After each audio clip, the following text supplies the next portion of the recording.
کے قریب مسلمان ہیں۔ اللہ نے فرمایا تھا کہ تم بہترین لوگ ہو،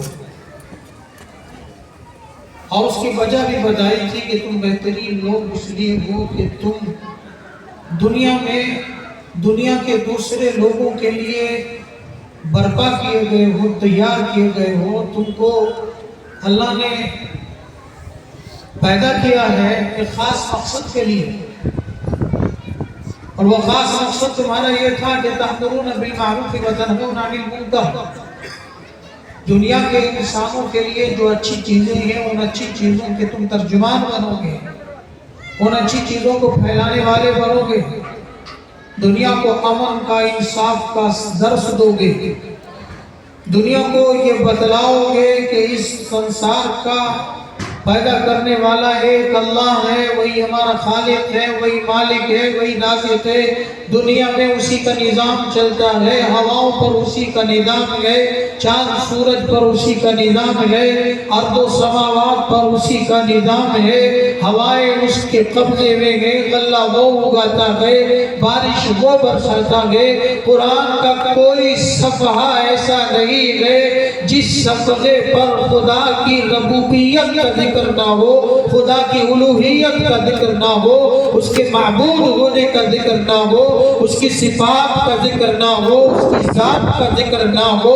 تم کو بتایا گیا تھا کہ تم دنیا کو خدا کا تعارف کراؤ گے، اس کی ربوبیت کو بتلاؤ گے، اس کی الوہیت کو بتلاؤ گے۔ تأمرون بالمعروف، تم خدا کی زمین پر خدا کے نظام کو نافذ کرو گے اور بتاؤ گے کہ اسلام کیا ہے، اسلام کا درس کیا ہے، اسلام امن کا، امان کا، شانتی کا مذہب ہے۔ تم دنیا کو بتانے والے تھے، تمہارا یہ مقام تھا تأمرون بالمعروف، اور تمہارا یہ مقام تھا وتنہون عن المنکر، کہ تم خدا کی زمین پر جو برائیاں ہو رہی ہیں، جو سماجی برائیاں ہو رہی ہیں، معاشرتی برائیاں ہو رہی ہیں، اخلاقی برائیاں ہو رہی ہیں، جو منکرات ہیں، جو برائیاں ہیں، جو توحید کے مقابلے میں شرک گئے، جو ایمان کے مقابلے میں کفر گئے، تم اس کو ختم کرو گے۔ تم ظلم کو، زیادتی کو، ناانصافی کو،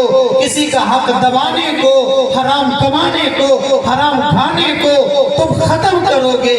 تم امانت داری کا پرچم اٹھاؤ گے، تم ایمانداری کا جھنڈا اٹھاؤ گے، تم خیانت کو زمین کے نیچے دفن کرنے والے بنو گے۔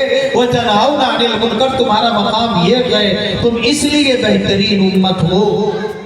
ہمارا مقام دنیا کی 700 ارب آبادی میں اور ہندوستان کے لوگوں میں اس 25-30 کروڑ مسلمانوں کا مقام یہ تھا کہ یہاں کی جو 100 کروڑ آبادی کو یہ بتاتے کہ اللہ کون ہے، رسول اللہ کون ہے، قرآن کا پیغام کیا ہے۔ مگر آج ہم دنیا کو تو کیا بتاتے، آج ہم اپنی اولاد کو نہیں بتا سکے، اپنی بیٹیوں کو نہیں بتا سکے، ہم اپنی بیٹیوں کو نہیں بچا پا رہے ہیں۔ ان کے دلوں میں ہم نے ایمان کی عظمت نہ بٹھائی، ہم نے ان کے دلوں میں محمد الرسول اللہ کی محبت نہ بٹھائی، ہم نے ان کے دلوں میں خدا کا ڈر پیدا نہیں کیا، ہم نے ان کو نہیں بتایا کہ تم بلال کے وارث ہو، تم عمار کے وارث ہو، تم یاسر کے وارث ہو۔ اے بہنوں، اے بیٹیوں، اے ملت اسلامیہ کی شہزادیوں، تم سمیہ کی وارث ہو، تم سمیہ کی روحانی اولاد ہو، تم خدیجہ کی روحانی اولاد ہو،